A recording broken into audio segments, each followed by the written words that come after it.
నాడైతే జీవితం రెట్టింపు బరువెక్కున్నా తను మనసు చెరిసగమని పంచాలి అనిపించును సరిగా అదే శుభముహూర్తం సంపూర్ణమయ్యేందుకు మనమే మరో కొత్త జన్మం పొందేటి బంధాలకు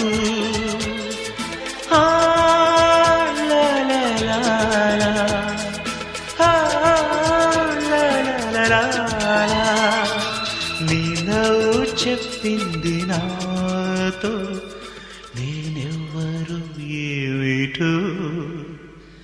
నీ నీడ చూపింది నాలో ఇన్నాళ్ళలోటే